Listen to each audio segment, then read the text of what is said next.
大家好，今天来介绍两个在 Obsidian 的不同档案之间快速移动位置的方法。首先会使用书签来做介绍，第二个会使用标签。一般我们在程式编辑器里面有另外一种所谓的 bookmark， 它就是可以透过快捷键来设置一个跳转的位置，通常会使用 Ctrl Shift 跟一个数字键来设定一个位置，然后要跳回去原来设定的位置的时候，就可以再按下 Ctrl 跟数字键。透过这样子的方法，就可以很方便的在不同的程式档案之间快速的移动，这样子对于提升整个撰写程式码的一个效率可以大幅的提升。可惜的是，不管是 Obsidian 的核心编辑功能，或者是 Code Editor Shortcuts 这一类的外挂，都没有提供这样子的一个书签的功能，我们只好透过其他的方法来解决。今天介绍的两个方法，首先就是 V1.2 新增加的书签的功能，第二个是透过区块标签再加上 Query 的程式码区块的语法来达成类似的这一种快速跳转的功能。以下我们就先来看看书签这个功能要怎么来达成。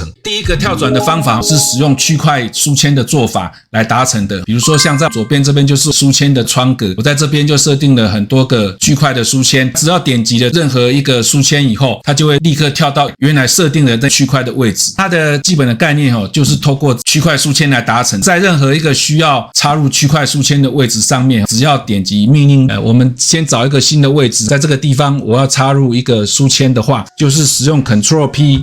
再输入 bookmark， 然后找到 bookmark block under cursor 这一个命令，执行以后，接着再去指定你要存放的资料夹。最快的方法当然就直接存到根目录，也就是不需要再做选择，直接点击 Enter 或者是按下 Save 就可以了。它就会在这个下方插入一个区块书签，同时它在刚刚的这一段的这个区块的最后面会新增一个区块代码，它就是透过这个区块代码形成了一个区块的书签，只要点击这个书签，它就会立刻跳到这个区块代码的位置里面来，这个就是透过书签的方法来达成的。另外，为了要快速的能够辨别出这一些跳转专用的区块书签，所以我把它的前面的图示改了颜色。这边我有把它使用的 CSS 片段列出来，有兴趣的朋友可以把这一段复制回去使用。透过这个书签的方法，就可以很快的来做跳转的操作了。第二个快速跳转的方法是使用标签，也就是我们只要设定好一个专门用来跳转用的标签，点击了这个标签以后，它就会在搜寻窗格里面显示出它这一些标签的位置，在这一边定义了一个减号 jump 专门用的标签，在这个标签窗格里面，因为是用减号开头，用档名排序的时候，它会排在最上面，这样子可以方便我们找到这个要跳转用的标签。那点击了这个标签以后，在搜寻的页面就会把有这个标签的所有档案的位置全部显示出来。点击这个查询出来的位置以后，点击一下，它就会自动跳到这个笔记的这一个特定位置，这边就有列了一个区块的专门用的一个标签在这个地方。但是这个方法每一次当你点击了这一个标签的时候，这个搜寻它都会重新的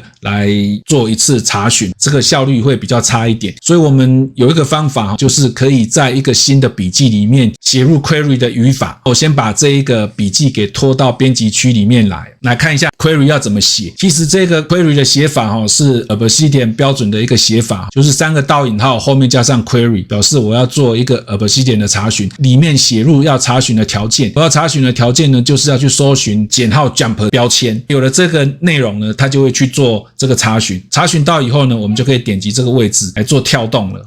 接着因为这个档案我们可能会经常要使用，因此就按着它把它拖拉到侧边栏里面来，再放开这个档案就会移动到侧边栏了，它就会固定在侧边栏里面，随时我们有需要跳动的时候就直接点击，它就会直接做跳动的一个处理了。以上就是今天介绍的这两个快速跳转的方法。我个人是觉得标签的这个用法会比较简单，也是更容易操作的一个方法。等 V1.2 正式发布以后，各位可以来试一下，透过区块书签来快速做跳转的处理，这样子应该是可以提升很多在不同笔记之间移动的速度。这个就是今天介绍的在不同的档案之间快速移动的两个方法。如果你觉得我介绍的 Obsidian 知识对你在操作 Obsidian 的时候有很大的帮助的话，请各位记得订阅、按赞、分享，谢谢各位。